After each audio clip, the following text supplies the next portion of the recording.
হরি গোসাই বসে বসে এক দৃষ্টিতে তাকিয়ে থাকতে থাকতে আর পারল না, ওই গাছতলাতেই শুয়ে পড়েছে। যেই না শুয়ে পড়েছে বাবা, মধ্যরাত স্বয়ং ভগবান স্বপ্নের মধ্যে দেখা দিলেন। মাধব কে? মাধব, আমি দয়াময়, তুমি প্রভু, তুমি এসেছিলে আমার কাছে, তুমি আমার কাছে এসেছিলে। হ্যাঁ মাধব, মাধবে তুমি অনাহারে থাকলে আমি কি করে থাকবো বলো? দয়াময়, তুমি যে আবার আসবে বলেছিলে, কই তুমি তো আর এলে না। মাধব, জানো মাধব, আমি যদি তোমার কাছে যাই তাহলে জগতে আমি আর উদ্ধার হতে পারবো না। সে কি বলছো প্রভু? তুমি উদ্ধার হতে পারবে না মানে? তুমি কোথায় আছো? যে জগৎবাসীর উদ্ধার করে, যে জগতে জীবের কল্যাণ করে, আজ তার কি এমন কষ্ট দয়াময়, কি এমন কষ্ট তোমার? মাধব, আমার হাত ধরো, চলো দেখবে, চলো আমি কোথায় আছি। কোথায় প্রভু? স্বপ্নের মধ্যে তার হাতটি ধরে নিয়ে গেলেন মা। গিরি গোবর্ধন পর্বতের এক পাশে গভীর জঙ্গল, সেই জঙ্গলের মধ্যে বহু বছর ধরে গোপাল বিগ্রহ মাটির তলায় চাপা পড়ে গেছে। জঙ্গলের ভিতরে পুরী গোসাইয়ের হাত ধরে নিয়ে গিয়ে প্রভু দেখাচ্ছেন, দেখো মাধব, বহু বছর আমি এই জঙ্গলে এই ছোট্ট কুটিরের মধ্যে পড়ে আছি। আমার ভক্ত আমাকে এখানে রেখে চলে গিয়েছিল, আমাকে বলেছিল যদি আমি বেঁচে থাকি আবার আসব, তোমাকে আবার স্থাপন করব, কিন্তু সে আর এলো না। বছর বছর ধরে পড়ে রইলাম আমি। প্রখর রৌদ্রের তাপ, ঝড় বৃষ্টি, শীত গরম, এই আবর্জনা নোংরার মধ্যে আমি পড়ে আছি মাধব। জানো মাধব, বহুদিন পড়ে আছি, শুধু বসে আছি তোমার অপেক্ষায়।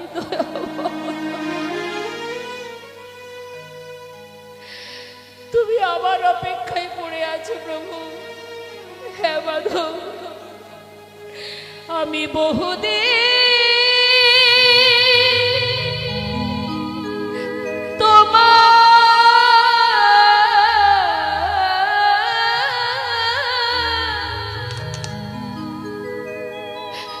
পথে করি নিরীক্ষণ,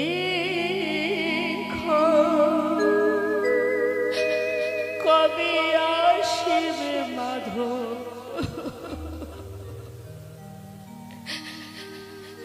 আমায় করিবে সেবা। আমি বহুদিন তোমার পথে করি নিরীক্ষণ, কবে আসিবে মাধব আমার করিবে সেবা। জানো মাধব, তোমার প্রেম বর্ষে মাধব, আমি তোমার ভক্তি ভালোবাসায়, আমি তোমার প্রেমের বশে বশীভূত হয়ে গেছি মাধব। আমি তোমার প্রেম বশে আজ আমি প্রতিজ্ঞা করছি মাধব, তোমার প্রেম বশে আমি করি অঙ্গীকার, দর্শন দিয়া নিস্তারিব জগত সংসার।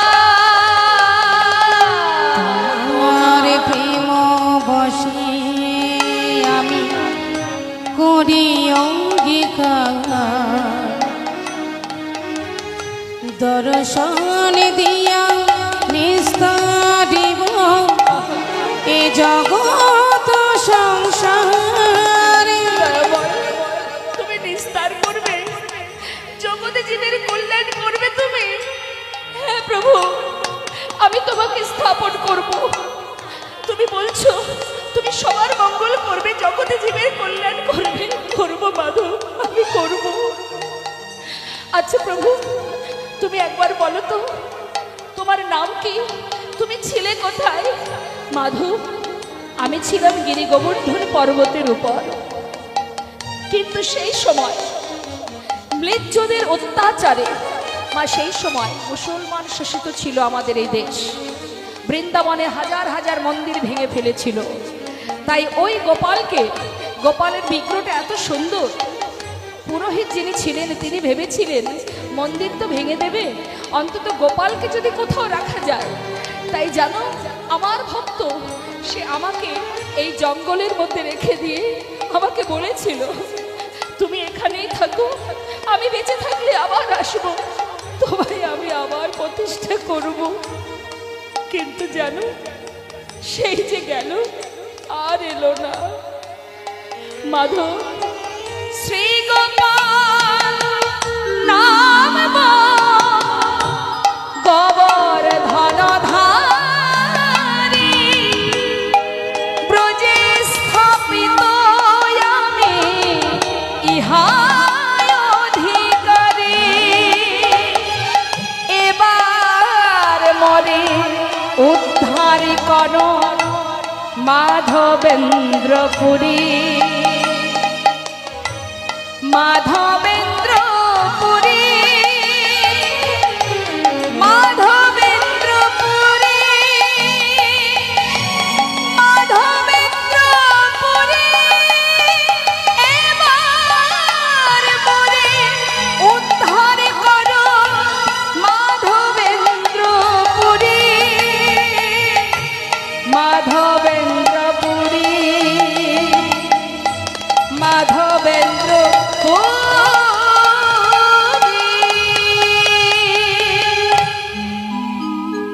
শুধুমাত্র এইটুকু স্বপ্ন দেখিয়ে প্রভু চলে গেলেন।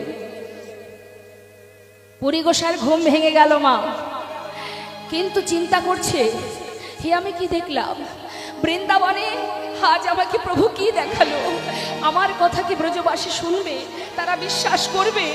কিন্তু স্বপ্নে যা দেখেছি সে তো আমাকে করতেই হবে। পুরী গোসাই যমুনায় স্নান করে ভোর হতে না হতে ওই গিরি গোবর্ধনের আশেপাশে গ্রামে গিয়ে বললেন, তোমরা কে আছো? তোমরা সকলে এসো, আমার কথা শোনো। আমি স্বপ্নে দেখেছি এই গ্রামের ঈশ্বর তোমাদের গোবর ধনধারী ওই কুঞ্জে লুকায়িত আছে, চলো তাহারে বাহির করি। কুঞ্জে লুকায়িত আছে, চল বাহির করি।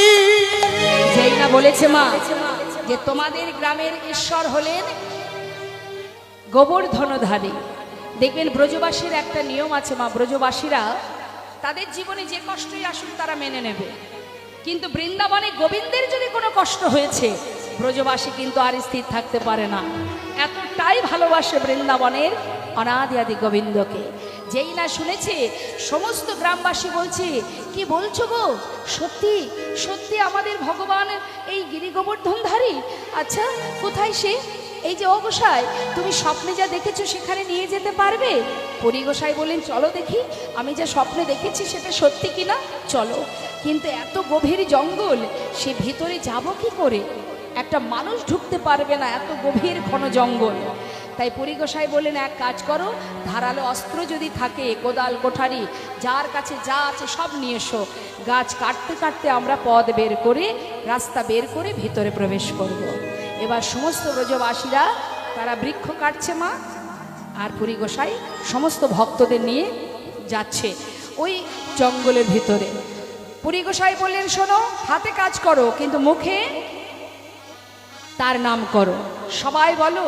এবার সমস্ত ভক্তগণ গাছ কাটছে আর বলতে বলতে যাচ্ছে, জয় গোবিন্দ জয় গোপালা, গোবিন্দ জয় গোপাল, জয় গোবিন্দ জয় গোপাল, জয় গোবিন্দ জয় গোপাল, জয় গোপালা জয় নন্দলালা, জয় গোপাল জয় নন্দলাল, জয় গোপালা জয় নন্দলালা, জয় গোপাল জয় নন্দলাল, জয় নন্দলালা যশোদা দুলালা, নন্দলাল যশোদা দুলালা, নন্দলালা যশোদা দুলালা, জয় নন্দলাল যশোদা হ্যাঁ, দুলালা, জয় গোবিন্দ জয় গোপালা, জয় গোবিন্দ জয় গোপাল, জয় গোবিন্দ জয় গোপালা। জয় গোবিন্দ জয় গোপাল। মুখে গাইছে মা গোপালের নাম আর এগিয়ে যাচ্ছে। যত এগিয়ে যাচ্ছে গাছ কাটতে কাটতে হঠাৎ পুরী গোসাই বললেন, আর অস্ত্র এইভাবে প্রচার করো না, দাঁড়াও। ছোট্ট একটা কুঞ্জ দেখেছে মা। যেই না কুঞ্জ দেখেছে পুরী গোসাই সবাইকে বন্ধ করে দিলেন যে আর কেউ এমন করে অস্ত্র প্রচার করো না। দেখি ওই যে ছোট্ট কুঞ্জ দেখা যাচ্ছে, নিশ্চয়ই তার মধ্যে গোপাল আছে। স্বপ্নে আমি যা দেখেছি সেটাই দেখা যাচ্ছে। এবার বলছে, তাহলে এই কুঞ্জের ভিতরে যাবে কে? ধুলো বালি নোংরা আবর্জনা লতা পাতায় ভরা, কি করে ঢুকবো তার ভিতরে? সমস্ত ব্রজবাসী বলছে, এই যে ও ঠাকুর, আমরা যেতে পারবো না, তুমি যাও। পুরী গোসাই ধীরে ধীরে ধীরে ধীরে তার মধ্যে গিয়ে মা হাতিয়ে হাতিয়ে দেখছে, নিজের হাত দিয়ে জঙ্গলের মধ্যে হাত দিয়ে দিয়ে দেখছে। আর কনিষ্ঠ অঙ্গুলি তো মানে এই হাতটা উপরের দিকে, কনিষ্ঠ অঙ্গুলি আছে যেখানে গিরি গোবর্ধন ধারণ করেছিলেন, হ্যাঁ, তার একটা হাত উপরের দিকে। এখন বহুদিন ধরে থাকতে থাকতে মাটি চাপা পড়ে গেছে প্রায়, কোনো রকমে হাতটা আছে। এবার হাত দিতে দিতে হাত দিতে দিতে জয় গোবিন্দ জয় গোপাল, গোবিন্দ জয় গোপাল, জয় গোবিন্দ জয় গোপাল, জয় গোপালা জয় নন্দলাল, জয় গোপাল জয় নন্দলাল, জয় গোবিন্দ জয় গোপাল। জয় গোবিন্দ জয় গোপাল। পেয়েছি পেয়েছি, এই তো পেয়েছি পেয়েছি, দাঁড়াও দাঁড়াও। এবার তাকে তুলবে কি করে মা? মাটি চাপা পড়েছে তো। আর পুরী গোসাইয়ের বয়সও হয়ে গেছে, বৃদ্ধ হয়ে গেছেন, তিনি তুলতেও পারছে না। কিন্তু তুলতে তো তাকে হবে, জোর করে তুলছে অনেক কষ্ট করে। কুঞ্জের ভিতরে একজন ব্যক্তি গেছে, আর কেউ ঢুকতে পারছে না, ছোট্ট কুঞ্জ তো। আর জোর করে পুরী গোসাই তুলছে আর মুখে বলছে, জয় গোবিন্দ জয় গোপালা, জয় গোবিন্দ জয় গোপাল, জয় নন্দলালা। উফ, জয় কত নন্দলাল, ভার, তুলতে পারছে না, এত ভার। কোন যশোদা দুলালা। করে তুলে কুঞ্জের বাইরে এসে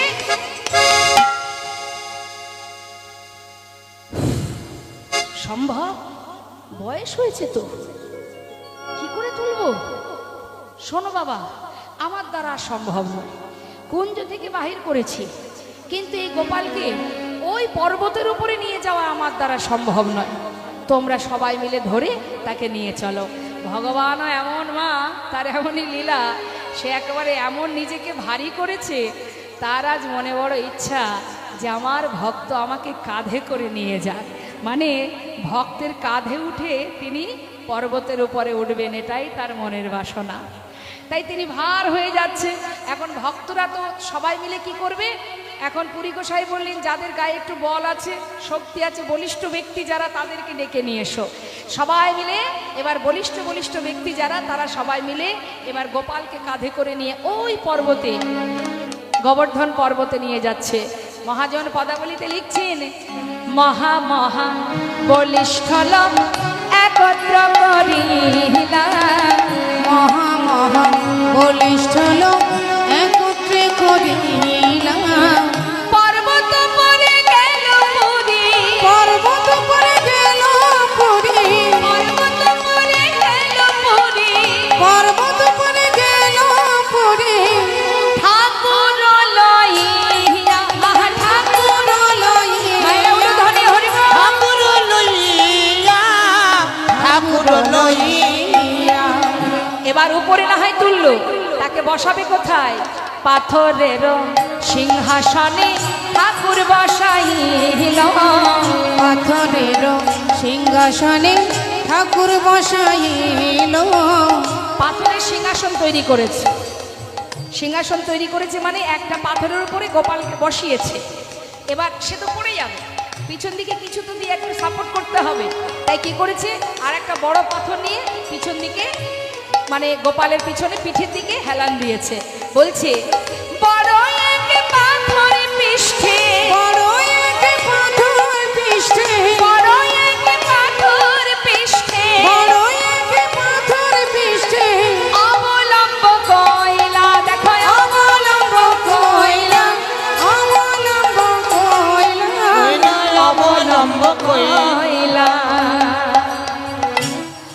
পাথরে বসালো আর একটা পাথরে হেলান দিল, হয়ে গেল একেবারে চেয়ারের মতো।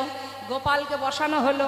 গোপাল চাইছে কি মা, যে আমাকে প্রতিষ্ঠা করো, আমি জীবের নিস্তার করব। হরি গোসাই বললেন, হে প্রভু, তোমার মনোবাঞ্ছা আমি পূর্ণ করব। এবার বসালো। এবার হরি গোসাই বললেন, এতদিন যে মাটির তলায় ছিল তার সারা গায়ে কাদা মাটি নোংরা লেগে আছে।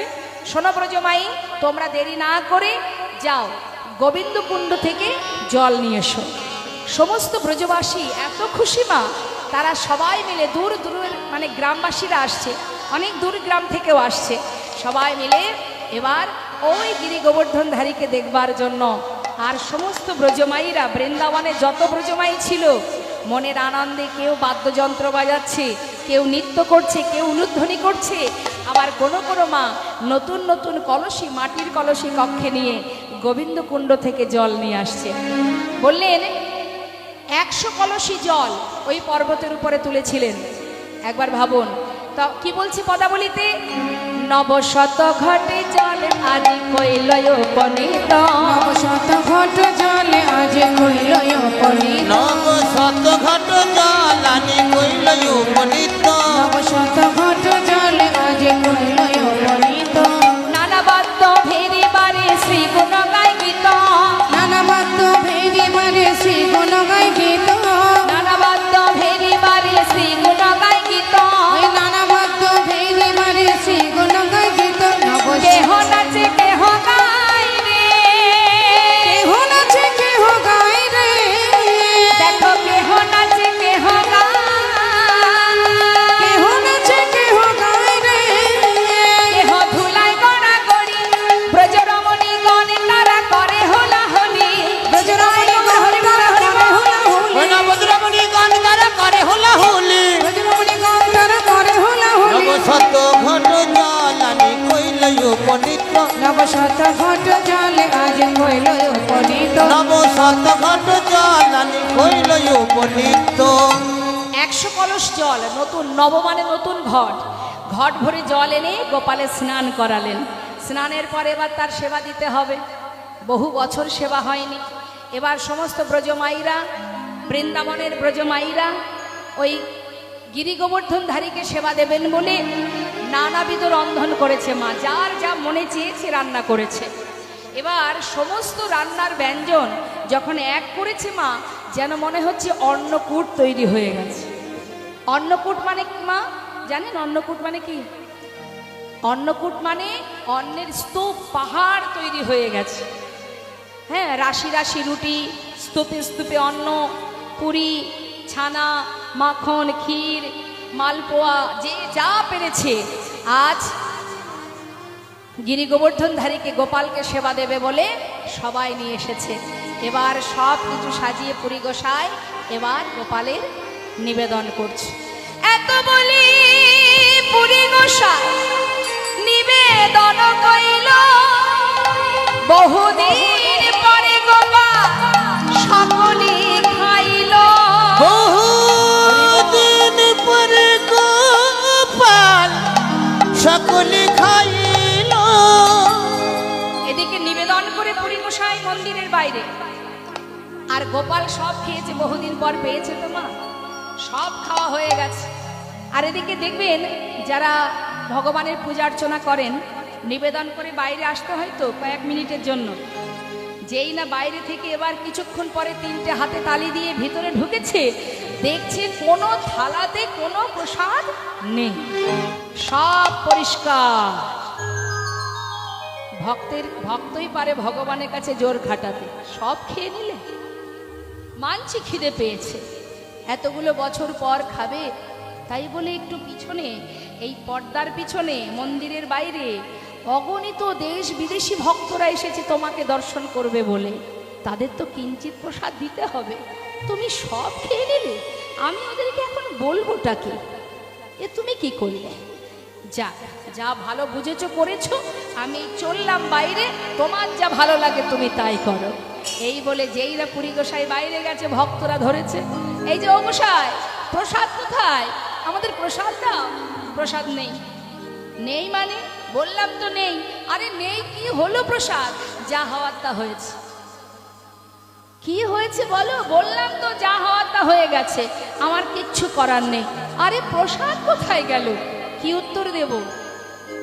পুরী গোসাই আর উত্তর খুঁজে পাচ্ছে না। কিছুক্ষণ পর এবার যেই না পর্দাটা সরিয়েছে মা, দেখছে প্রভু আমার কৃপা করে সব পাত্রে আবার পরিপূর্ণ প্রসাদ ভরে দিয়েছে। নিতাই গৌর হরি বল, হরি বল। সেই প্রসাদ সবাইকে বিতরণ করলেন। এইভাবে 2 বছর ধরে অন্নকূট হলো মা, একদিন দুদিন নয়। আজ যদি কোনো ভক্ত অন্নকূটের খরচ খরচার ভার নিয়েছে, কাল আবার কোনো ভক্ত বললেন এই যে অগোসাই, কালকে গোপালের সেবার যত কিছু লাগবে সব ভার আমি বহন করব। আবার অন্যদিন বলে উঠলেন অগোসাই, কোনো আরেকজন বললেন পরশুদিন মানে আগামী দিন আমার দায়িত্ব, সে বললেন তারপরের দিন আমার দায়িত্ব। এই করতে করতে 2 বছর ধরে মা ওই অন্নকূট সেবা হলো গোপালের। যেই না সেবা হয়ে গেল, 2 বছর পার হলো, হঠাৎ পুরী গোসাই ভাবলেন আমার তো আর এইভাবে বৃন্দাবনে আটকে থাকলে হবে না। আমার কাজ, আমার ইচ্ছা, নানা তীর্থ ঘুরবো আমি। তাহলে গোপালের সেবার দায়িত্বটা, সেবা কাজ আমি কার উপরে দেব? দূর দূরান্ত থেকে, বিদেশ থেকে যেসব ভক্তরা আসছে দেখার জন্য, ওই বিদেশি ভক্তদের মধ্যে 2টি ভক্তকে, বাংলাদেশ থেকে এসেছেন 2 ভক্ত, এক সাধু, তাদেরকে বললেন যে তোমরা কি গোপালের সেবা কাজ করতে পারবে? তারা বললেন হ্যাঁ। তাহলে আজ থেকে গোপালের সেবার দায়িত্ব তোমাদের ঘাড়ে, মানে তোমাদের ওপরে দায়িত্ব দিলাম। হ্যাঁ, তোমাদের দায়িত্ব দিলাম, তোমরা প্রতিদিন গোপালের সেবা কাজ করবে। এই যে 2 ভক্তের উপরে দায়িত্ব দিল পুরী গোসাই, আর নিজে নিজে স্থির করলেন যে আমি এবার বৃন্দাবন থেকে চলে যাব, অন্যান্য তীর্থ যেতে হবে। সেই দিন রাত্রে মা কোনো রকমে ওই বৃক্ষের মানে গাছের তলায় যেই না বিশ্রামে গেছে, মধ্যরাত, মাঝরাত আবার গোপাল স্বপ্ন দেখালেন। দেখুন কেমন লীলা, কি স্বপ্ন দেখাচ্ছে প্রভু? স্বপ্ন দেখাচ্ছে গোপাল কহে মাধব আমার অঙ্গের তাপ নাহি যায়, মলয়জ চন্দন আনো তাপে তবে সে জুড়ায়। মলয়জ চন্দন আনো তাপে তবে সে জোড়ায়। কি ভগবানের লীলা মা! ভগবান বলছে আমার সারা অঙ্গে জ্বালা করছে, কারণ এতদিন আমি মাটির তলায় ছিলাম, সারা শরীর জ্বলছে, যন্ত্রণা হচ্ছে, জ্বালা হচ্ছে। তাই গোপাল চলে গেলে হবে না, আমার জন্য তুমি মলয়জ চন্দন নিয়ে এসো। পুরী গোসাই বলছে প্রভু দেখুন মা কেমন বড় ভক্ত, ওদাময়, তুমি আমার কাছে প্রতিষ্ঠা চেয়েছো, আমি প্রতিষ্ঠা করেছি তোমায়। তোমার অঙ্গে জ্বালা হচ্ছে, তোমার সারা শরীর জ্বলে যাচ্ছে, আমায় তুমি বলো এই মলয়জ চন্দন আমি কোথা থেকে নিয়ে আসবো? আমি অবশ্যই যাব প্রভু, অবশ্যই আমি তোমার জন্য যাব, তুমি বলে দাও। মলয়জ চন্দন নীলাচল হইতে অন্ন হইতে নাহি তুমি যাও হে তুরিতে। অন্য হইতে নাহি তুমি যাও হে তুরিতে। কারোর দ্বারা নিয়ে আসলে হবে না। আমরা অনেক সময় দেখবেন নিজের কাজ অন্য কাউকে দিয়ে করাই, তাই না? আমি না হয় পারছি না, তাকে দিয়ে তো করিয়েছি। না, নিজের কর্ম নিজেকে করতে হয়, যতই কষ্ট হোক নিজের কর্ম নিজেকে করতে হয়। এই যে বিভিন্ন হরিবাসর ভক্তরা দাঁড়ে দাঁড়ে ভিক্ষায় যায় না মা, আপনি যে দাঁড়ে দাঁড়ে ভিক্ষায় যাচ্ছেন, কে কতটুকু দিচ্ছে সেটা বড় কথা নয়। আপনার কি কষ্ট হয় না? আপনিও তো যাচ্ছেন সংসারে কাজ ফেলে, আপনি যাচ্ছেন দাঁড়ে দাঁড়ে, কত মানুষের কত মন্দ কথা, কটু কথা, খারাপ কথা শুনতে হচ্ছে, তবুও আপনি হাল না ছেড়ে দাঁড়ে দাঁড়ে ভিক্ষা চাচ্ছেন আঁচল পেতে, যে আমার অমুক জায়গায় অমুক গ্রামে তোমরা ভিক্ষা দাও। এটাই হচ্ছে অন্তর থেকে ভালোবাসা। কষ্ট হলেও আমি তো গোবিন্দের জন্য করছি, আমি না গিয়ে কাউকে পাঠিয়ে দিলাম, ভাই আমি যেতে পারছি না, আমার কষ্ট হচ্ছে, তুই একটু যা। এটা নয়, এটা কাজ নয়, এটা উচিত নয়। তোমার কাজটা তোমাকেই করতে হবে। হ্যাঁ, পরিগোসার বয়স হয়েছে, চুল পেকে গেছে, ভালো চলতে পারে না, বৃদ্ধ হয়েছে। প্রভু আমার কেমন ভাবে ভক্তকে পরীক্ষা করছে দেখুন। যাও, অন্য কারোর দ্বারাই নয়, তুমি নিজে গিয়ে নীলাচল থেকে আমার জন্য মলয়জ চন্দন নিয়ে এসো। তাই হবে প্রভু, তাই হবে। নিজের কথা নয়, প্রভুর জন্য যাব। এই যে একটা কথা বলল, কথা বলার সাথে সাথেই অক্ষরে অক্ষরে পালন শুরু হলো। যাচ্ছে পরিগোসাই। কোথায় বৃন্দাবন মা, আর কোথায় পুরীধাম? ওই বৃন্দাবন থেকে যাত্রা করছে, পুরীধামে যাচ্ছে। যাচ্ছে কোথায়? পুরীধামে। তা যাবার পথে ওই রেমুনা হয়ে, ওই যে আগে বললাম মহাপ্রভু যেখানে বসেছিলেন, ওই রেমুনা, বালেশ্বর রেমুনার গোপীনাথ মন্দির, ওই বৃন্দাবন থেকে নীলাচলে যেতে গেলে রেমুনার ওপর দিয়ে যেতে হয়। তা মুখে গাইতে গাইতে যাচ্ছে, গিরি ধারি গোপাল ব্রজ গোপদুলা অপরূপ লীলা তব তরুণতমা। গিরি ধারি গোপাল ব্রজ গোপদুলাল অপরূপ লীলা তব তরুণতম।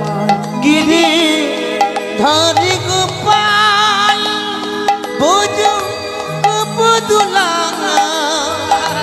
অপরূপ লীলা তব তরুণতম। গিরি ধারি গোপাল বিশাখার কাছে তুমি চির নিরূপম, শ্রীরাধার হৃদয়ে প্রেমের সুধা। বিশাখার কাছে তুমি চির নিরূপম, শ্রীরাধার হৃদয়ে প্রেমের সুধান। ওই না বিশাখা কাছে তুমি চির নিরূপম, শ্রী রাধার হৃদয়ে প্রেমের সিধা। শ্রীদাম সুদাম সখা কঠির রাখা। ওই না শ্রীরাম সুদাম সখা ওই গোঠের রাখাল। অপরূপ লীলা তব তরুণতমা। গিরিধারী গোপাল ব্রজ গোপদুলাল অপরূপ লীলা তব তরুণতম। গিরিধারী গোপাল যশোদার নয়নে তুমি নলিছ, নন্দ দোলাল তুমি আনন্দ কিশোর। যশোদা নয়নে তুমি নলিচন, নন্দ দোলাল তুমি আনন্দ ওই না কিশোর। যশোদার নয়নে তুমি নলিছ, নন্দ দুলাল তুমি আনন্দ কিশোর। হৃদয় সারথি তুমি যাদব রাখা। ওই না গেতে সারথি তুমি যাদব রাখা। অপরূপ লীলা তব তরুণতমা। গিরিধারী গোপাল ব্রজ গোপদুলাল অপরূপ লীলা তব তরুণতম। গিরিধারী গোপাল গোপদুলাল অপরূপ লীলা তব তরুণতমা। অপরূপ লীলা তব তরুণতম। অপরূপ লীলা তব তরুণতম।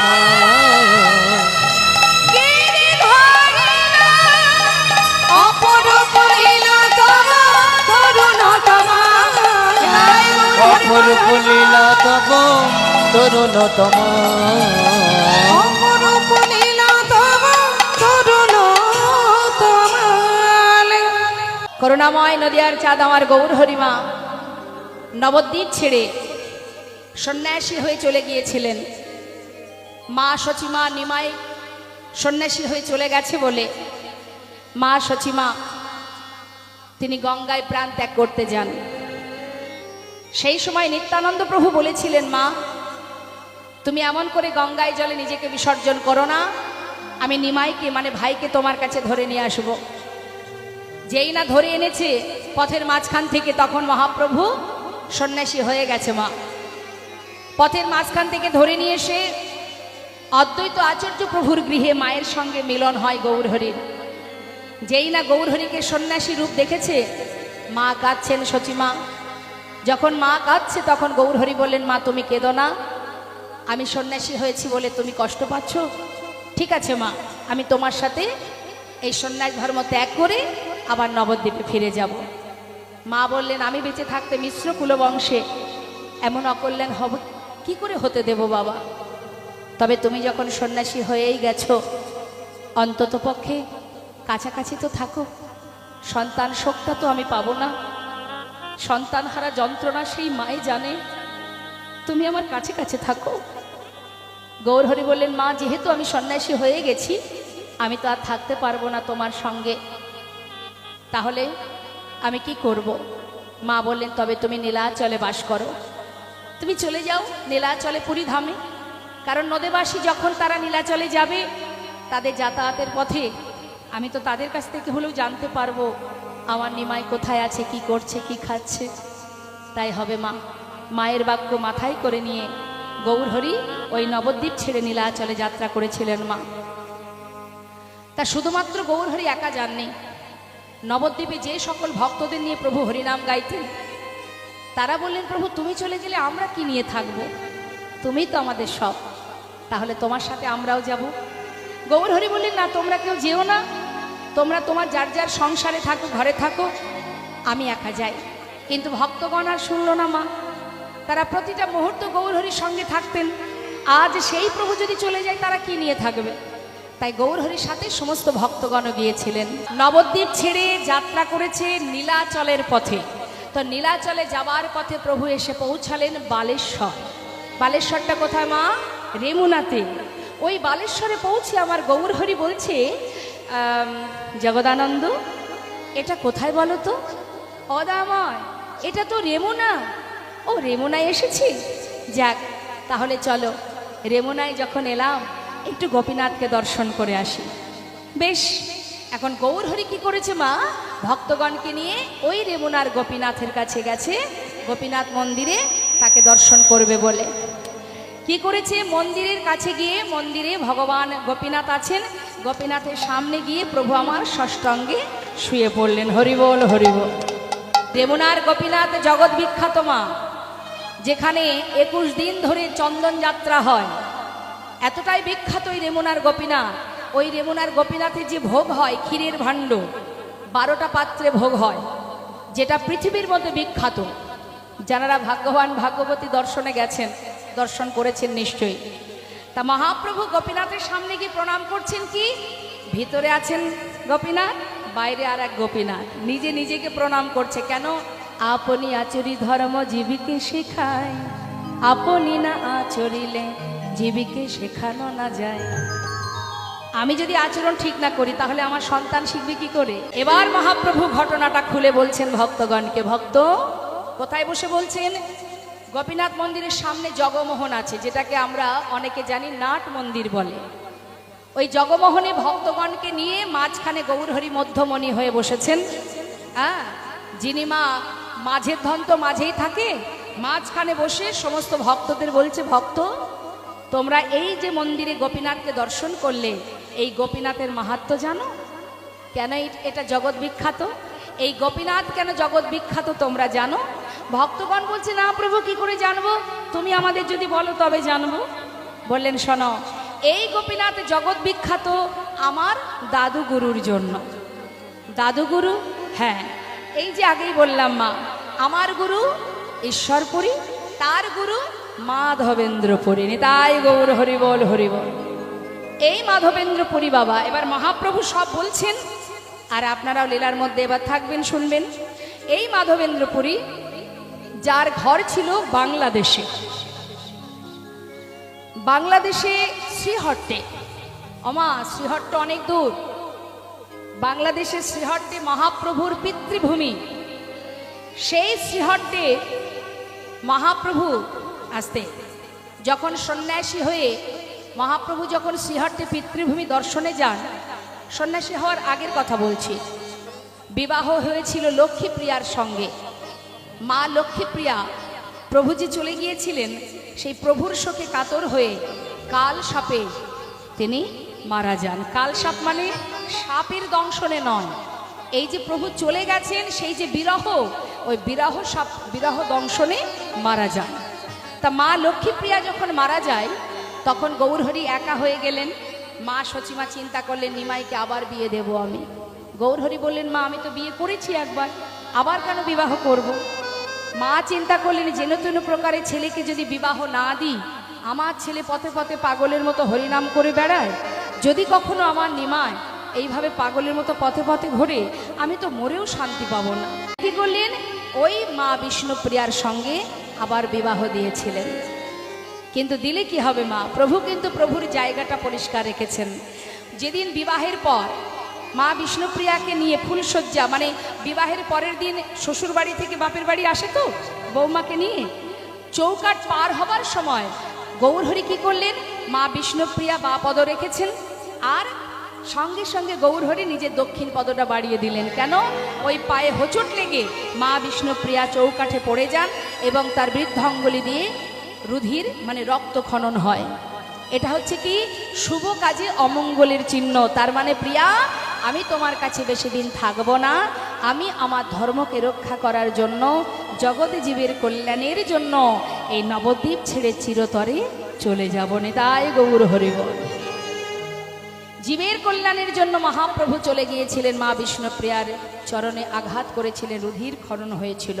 আবার প্রভু নিজের বস্ত্র ছিঁড়ে সেই চরণটা বেঁধে দিলেন, বললেন প্রিয়া আমি তো আছি, তোমার চিন্তা কিসের, ভয় পেও না।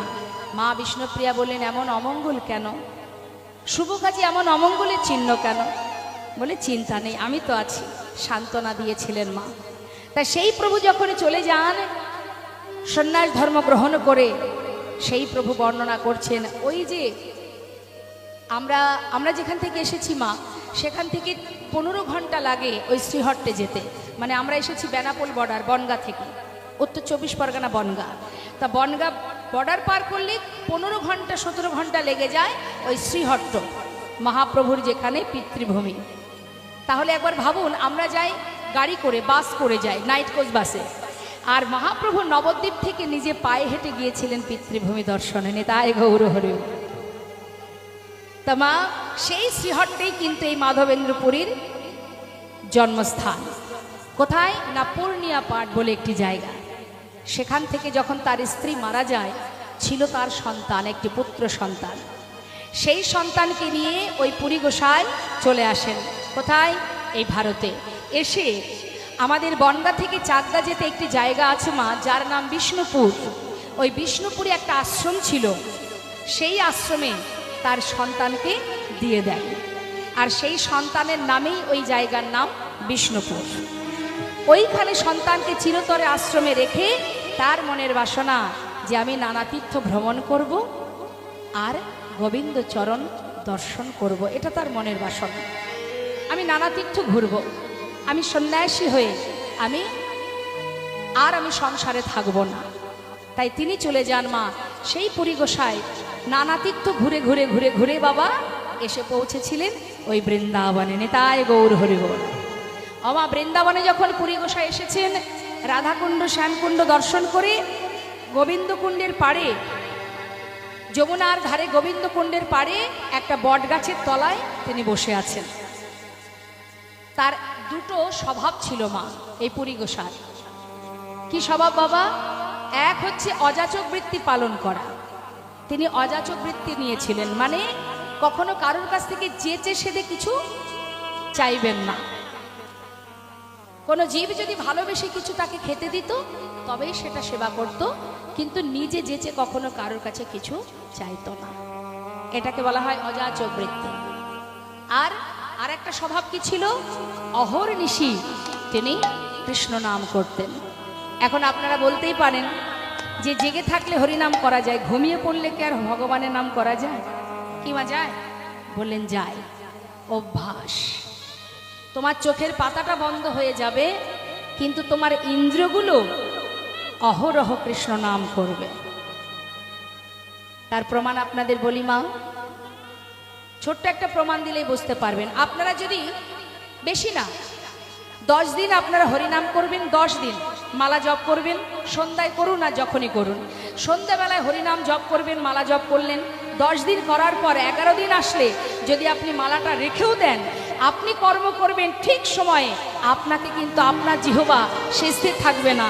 ওই সময় দেখবেন অটোমেটিকই আপনার জিহ্বা হরিনাম গাইতে শুরু করে দিয়েছে। নিতাই গৌর হরি বল হরি বল। এটাকে বলা হয় অভ্যাস। যার যেমন ভাব তার তেমন লাভ। যে যেটাকে বেশি সময় দেবে সে কিন্তু তত শক্তিশালী হবে। আপনি যদি ভক্তি জগতে বেশি সময় দেন, আপনাকে কিন্তু ওই ভক্তি জগৎ মানে ভক্তি কিন্তু আপনার ভিতরে শক্তিশালী হবে। যে যেটাকে ভালোবাসে, কেউ সিরিয়াল ভালোবাসে, সন্ধ্যা হলেই মনের মধ্যে ছটফট করে যে কখন একটু টিভির সামনে গিয়ে বসবো, সিরিয়ালটা দেখতে হবে, তাই না? আর যে জন কৃষ্ণ নাম করে, সন্ধ্যাবেলা করতাল বাজিয়ে হরিনাম করে, সন্ধে হলেই তার মন হবে একটু যদি হরিনাম, আজ আর করা হলো না, আজ আর সময় পেলাম না, কেন করতে পারলাম না। এটা হচ্ছে অভ্যাস বাবা। একজন ব্যক্তি 50 বছর ধরে শাখা বিক্রি করে মা, পাড়ায় পাড়ায় ঝুড়িতে করে নিয়ে। এখন তার বয়স হয়ে গেছে, কিন্তু ওই শাখা বিক্রি করতে করতে গ্রাম পার করে একটা মাঠের মধ্যে, ফাঁকা মাঠের মধ্যে দিয়ে যাচ্ছে। কিন্তু সেই বৃদ্ধ বাবা মাথায় ঝুড়ি, মুখে শাখা আছে শাখা নেবে গো, শাখা আছে শাখা নেবে গো, চিৎকার করছে ফাঁকা মাঠের মধ্যে। এখন একজন ভদ্রলোক বলছে, এই যে ও বাবা, এখানে তো লোকজন নেই, তুমি এখানে কেন শাখা আছে শাখা নেবে গো চিৎকার করার কি দরকার? আগে যাও, গ্রামের ভিতরে যাও, তারপরে না হয় বলো, এখন অন্তত একটু বিশ্রাম করো।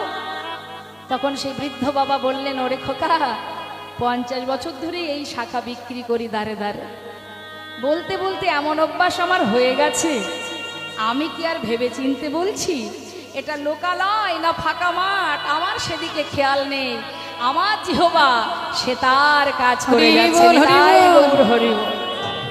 এটা হচ্ছে অভ্যাস মা, যেটা আপনি অভ্যাস করবেন। তা পুরী গোসাই সারাদিন কৃষ্ণ নাম করে, চোখের পাতা বন্ধ হয়ে গেলেও তিনি কিন্তু ঘুমান না মা। একটু যখন তন্দ্রা আসে তার ইন্দ্রগুলো কৃষ্ণ নাম করতে থাকে। তা ওই গোবিন্দ কুণ্ডের পাড়ে বসে বসে ভাবছে, রাত পার হয়ে গেছে, সকাল হয়েছে, সারাদিন ধরে কৃষ্ণ নাম গাইছে, কিন্তু কেউ কিছু খাবার, কেউ কোনো জায়গা থেকে একটু কেউ কিছু খেতে দিল না। সে তো কোনোদিন কারো কাছে চাইবে না, এটা তার ইচ্ছা। এখন মনে মনে চিন্তা করছে পুরী গোসাই, কেমন বৈষ্ণব দেখুন মা, যা খেতে না হয় পেলাম না, বসে বসে কৃষ্ণ নামই করি, যেন মনে হয় নামেই তার ক্ষুধা নিবারণ হয়ে যায়, যেন মনে হয় ওই হরি নাম করলেই বোধ হয়। একটা গান আছে না মা, এই নামের সুধা যেবা করে পান, ক্ষুধা তৃষ্ণা তার হয় অবসান।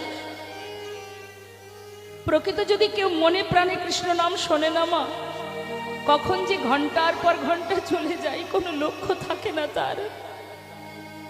পুরী গোসাই আপন মনে নাম করছে, খেতে পেলাম না তাতে কি আছে, নাইবা জুটলো, কৃষ্ণ নামই করি, বসে বসে নাম করছে। কিন্তু ভক্ত যদি অনাহারে থাকে, ভগবান কি করে থাকবে গোয়া? তুমি যদি সম্পূর্ণভাবে তার উপরে নির্ভরশীল হয়ে যাও না, তখনই কিন্তু তোমার পুরো দায়িত্ব তার কাঁধে চেপে যায়। আমরা তো নির্ভরশীল হতে পারি না মা, আমরা সংসারের প্রতি ভরসা রাখি। সংসারে ছেলে আমাকে ভবিষ্যতে দেখবে, স্বামী আমাকে ভবিষ্যতে দেখবে, যতই ভাবো না কেন কেউ দেখবে না, তোমাকে দেখার মালিক একজনই আছে। ততক্ষণ তোমাকে দেখবে যতক্ষণ ক্ষমতা আছে। তারপরে ঘরের কোণে থাকবে, সারাদিনে একবার জিজ্ঞাসাও করবে না, মা খেয়েছো? সবার জীবনে আসবে এদিন মা, এটা ঘোর কলি, অত সহজ নয়। এখানে মন্থরার মতো কুমন্ত্রণা দেওয়ারও ব্যক্তির অভাব নেই, শকুনি মামার মতো ব্যক্তিও ঘরে ঘরে পাওয়া যায়। তাই পুরী গোসাই সম্পূর্ণ ভগবানের উপরে নির্ভরশীল। তুমি যেমন রাখবে, সুখে রাখলেও প্রসাদ, দুঃখে রাখলেও প্রসাদ। লীলা কথা এই জন্যই শুনতে হয় মা, সংসারকে ভরসা করো না।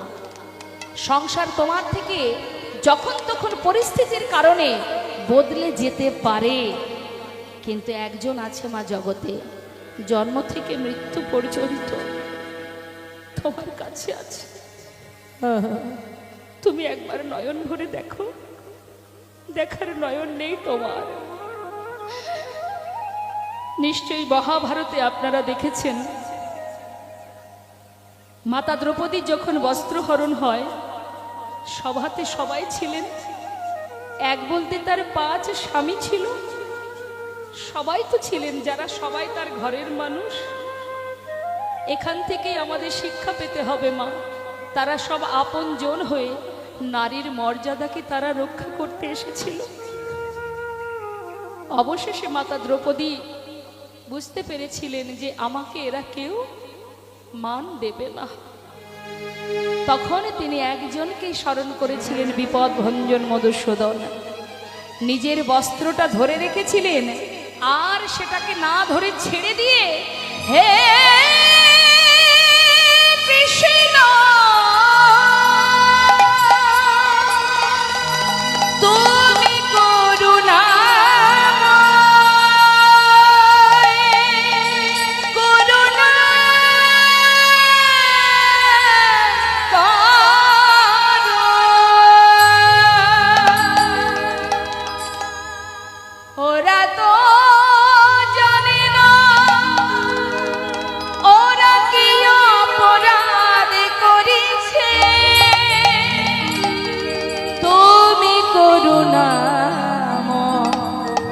করুণা করো।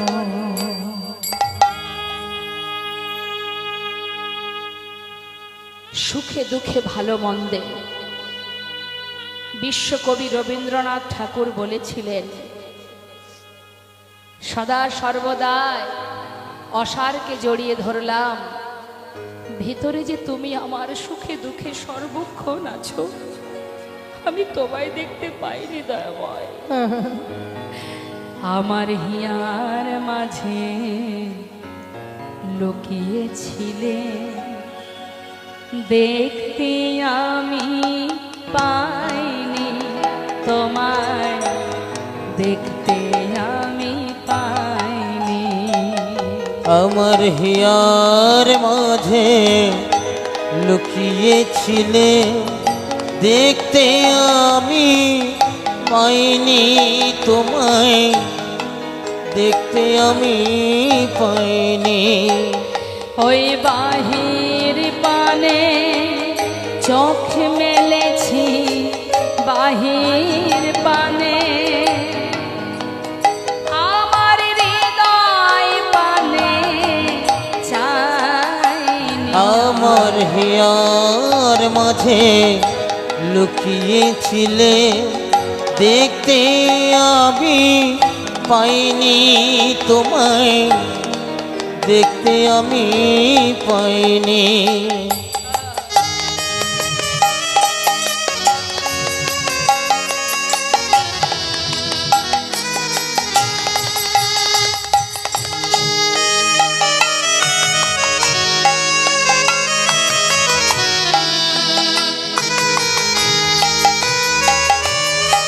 আমার সকল ভালোবাসায় সকল আঘাত, সকল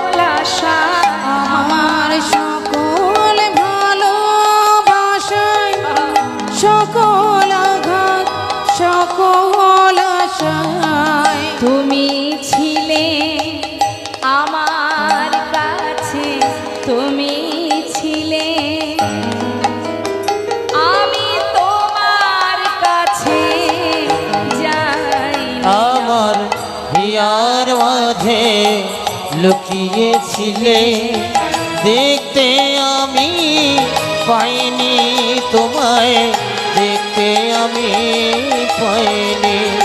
আমার হিয়ার মাঝে লুকিয়েছিলে, দেখতে আমি পাইনি তোমায়, দেখতে আমি পাইনি।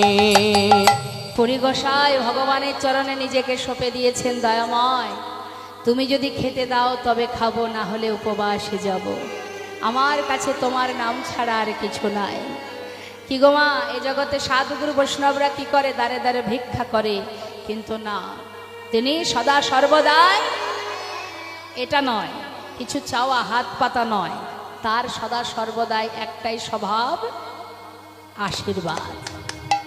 এটা বৈষ্ণবের ধর্ম মা। বৈষ্ণবের ধর্ম জীবের কল্যাণ করা, জীবের মঙ্গল করা, জীবকে সঠিক পথে নিয়ে যাওয়া। মহন্তের স্বভাব হয় তারিতে পামর, নিজ কার্য নয় তবু যান পর ঘর। যারা প্রকৃত মহন্ত হয় বাবা, তারা কখনো কারোর বাড়িতে কিছু পাওয়ার আশায় যায় না। তারা কি জন্য যায়? জীবের সমস্ত পাপ তাপকে দূর করে তাদেরকে কৃষ্ণ চরণমুখী করার জন্যই তার দ্বারে যায়। হ্যাঁ, তাই আজ সন্ন্যাসী বসে বসে, পরিগোসায় বসে বসে মনে মনে ভাবছে, যাক নাইবা পেলাম বসে বসে কৃষ্ণ নাম গাইছে। দেখা গেল কি মা, দিনের আলো শেষ হতে চলল, বিকাল গড়িয়ে এসেছে, নাম গেয়েই যাচ্ছে, জয় রাধা রমন। আপন মনে গাইছে মা, জয় কুঞ্জ বিহারী, জয় রাধা রমন, জয় কুঞ্জ বিহারী, জয় রাধা রমন, জয় কুঞ্জ বিহারী, জয় রাধা রমন, জয় কুঞ্জ বিহারী। নবীন নিরদয়, জয় শ্যাম সুন্দর, মদন মোহন বংশীধারী, নবীন নিরোদয়, জয় শ্যাম সুন্দর, মদন মোহন বংশীধারী, দেখা দাও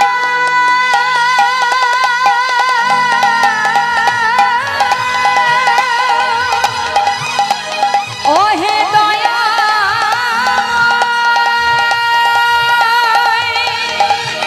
দেখা দাও,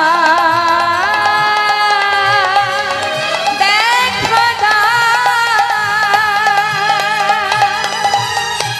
ওই না নবীন নিরোদয়, জয় শ্যাম সুন্দর, মদন মোহন বংশীধারী, জয় রাধা রমন, জয় কুঞ্জ বিহারী, জয় রাধা রমন, জয় কুঞ্জ, জয় গৌর হরিবল হরিবল। জয় রাধা রমন, জয় কুঞ্জ বিহারী। জয় রাধা রমন, জয় কুঞ্জ বিহারী। আপন মনে কৃষ্ণ নাম করছে, আর ভগবান করুণাময়। ভক্ত যদি অনাহারে থাকে তিনি কি করে খাবেন গো? তাই ভক্তের জন্য আহার নিয়ে এসেছে মা, কি? এক ভাণ্ড দুগ্ধ। তবে আসছে কি করে?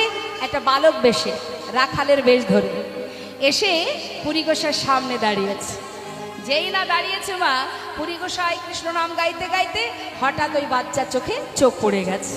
অপরূপ গপয়া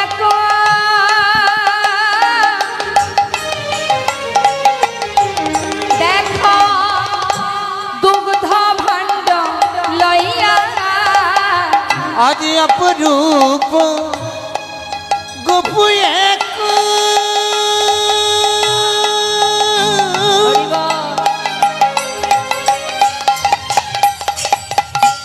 দুধ ভাণ্ড লইয়া আজ মাধবেন্দ্র পুরীর কাছে দাঁড়ানো আসিয়া ওই নাও মাধবেন্দ্র পুরীর কাছে আসিল দাঁড়াইয়া। যেই না দোলের ভাণ্ডটা নিয়ে দাঁড়িয়ে আছে, পুরী গোসাই বলছে, কে রে তুই? আমার সামনে এসে দাঁড়িয়েছিস, আর তোর হাতে ওটা কি? ছোট্ট বালক বেশে ভগবান বলছে, নাও খেয়ে নাও, খেয়ে নাও। কি ওতে? তোমার জন্য দুধ এনেছি। দুধ? কেন? আমার জন্য দুধ এনেছিস কেন? বাহ, সারাদিন না খেয়ে বসে আছো, কিচ্ছু খাওনি, এইভাবে কেউ না খেয়ে থাকে? আচ্ছা, সবাই তো ভিক্ষা করে, তুমি কেন করো না? না, তোমার জন্য দুধ এনেছি। আচ্ছা বালক, আমি যে অনাহারে আছি তুই কি করে জানলি? মনে মনে বলছে, বাবা কার কাছে কি প্রশ্ন। বলছে, আরে আমি জানবো না তো জানবে কে শুনি? পুরী গোসাই বলছে, আমিও তো তাই জিজ্ঞাসা করছি, তুই কোথা থেকে জানলি? আরে ওই যে ব্রজমাইরা যমুনায় জল নিতে এসেছিল, তারা ফেরার পথে বলা বলি করছিল যে তুমি নাকি এই গাছতলাতে বসে আছো সারাদিন, কিচ্ছু নাকি খাওনি, তাই তো তোমার জন্য এত কষ্ট করে ওই গ্রাম থেকে দুধ এনেছি। না, খেয়ে নাও তো বাপু, আমার অনেক কাজ আছে। আরে কি অপূর্ব মিষ্টি কণ্ঠ, কত সুন্দর দেখতে তোর। বালক, আমার জন্য কষ্ট করে দুগ্ধ এনেছিস। আচ্ছা, তোর নাম কি রে? যেই না বলেছে, প্রভু মনে মনে চিন্তা করছে, নাম তো বলা যাবে না। হ্যাঁ, চিন্তা করছে, না এইভাবে বললে হবে না, এবার একটু গরম দেখাতে হবে। এই যে শোনো, তোমার জন্য দুগ্ধ এনেছি কত কষ্ট করে, তুমি দুগ্ধটা খেয়ে নাও। আচ্ছা, নাম শুনে কাম কি তোমার? না, শীঘ্রই খেয়ে নাও। আরে এমন করে রেগে যাস না, কত সৌভাগ্য আমার, আমার জন্য দুগ্ধ এনেছিস, আমি অবশ্যই খাবো, কিন্তু বল না বাবা। আচ্ছা ঠিক আছে, নাম বলতে হবে না, আর রেগে যাস না। বলছি শোনো, ফের যদি নাম জিজ্ঞাসা করো না, আমি কিন্তু এক্ষুনি চলে যাব। আরে না না, যাস না, একটু দাঁড়া, তোর সাথে একটু কথা বলি। কি ভালো লাগছে তোর সাথে কথা বলতে, ঠিক যেন মনে হচ্ছে ব্রজের গোপাল তুই। আচ্ছা বালক, নাম বলতে হবে না, বলছি যে তুই থাকিস কোথায়? চিন্তা করছেন প্রভু যে এত প্রশ্ন করছে, অন্তত একটা উত্তর দিই। বলছি শোনো, আমি কোথায় থাকি শোনো তাহলে। বালক কহে গোপই আমি,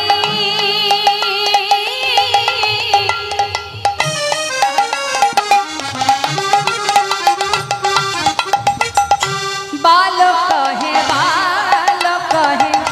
গোপই আমি, এই গ্রামেতে বসি, আমার গ্রামেতে কেহ না রহে উপবাসী, আমার গ্রামেতে কেহ না রহে উপবাসী, আমার গ্রামে বাস করে যে, আমার গ্রামে বাস করে যে, না নাই উপবাসী থাকে না সে, আমার গ্রামে বাস করে যে, নানা উপবাস থাকে না সে, আমার গ্রামে বাস করে যে, আমার গ্রামেতে কেহ না রহে উপবাসী। ওই নয় আমার গ্রামেতে কেহ না রহে উপবাসী। কি বললেন মা? এই গ্রামে যারা বাস করে কেউ অনাহারে থাকে না। না, খেয়ে নাও। পুরী গোসাই মনে মনে চিন্তা করছে, ছোট্ট বালক কি অপূর্ব দেখতে, একবার যদি কাছে আসে, একবার যদি একটু বুকে জড়িয়ে ধরতে পারি, আমার জনম সার্থক হয়ে যাবে। বালক, আমি এক কাজ করব, আমি বলবো আমি খাবো না, আর ও এসেছে মানে ও আমার কাছে আসবে, এসে ভাণ্ডটা দেবে, আর যেই আমার কাছে এগিয়ে আসবে আমি জড়িয়ে ধরবো। বুঝে দেখ বালক, তুই এনেছিস ঠিক আছে, আমি খাবো না। কেন খাবে না গো? তোমার জন্য কত কষ্ট করে নিয়ে এলাম, খাও না। না খাবো না। খাও না। না খাবো না। খাও না। যতবার বলছে মা ততবার এক পা করে এগিয়ে যাচ্ছে, আর মনে মনে পুরী গোসাই ভাবছে, আয় না, একটু আয়, একটু আয়, আর একটু এলেই ধরবো। যেই না ভক্তের মনের মধ্যে এই কথাটা চলছে, প্রভু অন্তরে জানতে পেরেছে যে আমাকে ধরবে, আর গেল না, দাঁড়িয়ে পড়লো। সঙ্গে সঙ্গে দাঁড়িয়ে পড়ে বলছে, শোনো, এত কষ্ট করে এনেছি, খাবে না তো? এই রইল ভাণ্ড। তুমি তো জানো আমি গোয়ালার ছেলে, আমার অনেক কাজ আছে, দুধ দোয়াতে হবে, তাই এই রইল ভাণ্ড, তুমি খেয়ে নিও, আর আমি দাঁড়াতে পারবো না, আমি চললাম, পরে এসে ভাণ্ডটা নিয়ে যাব, তুমি ধুয়ে গুছিয়ে রেখে দিও, কেমন? এই বলে যেই না চলে যাচ্ছে, পুরী গোসাই ডাকছে, এই এই শোন শোন, না না আমি আর দাঁড়াতে পারবো না, একটু দাঁড়া না, এদিকে আয়। আরে না, আমার আর সময় নেই। চলে গেলেন। চারিদিকে দেখছি, এত বলি গেলা গোপা না দেখিয়া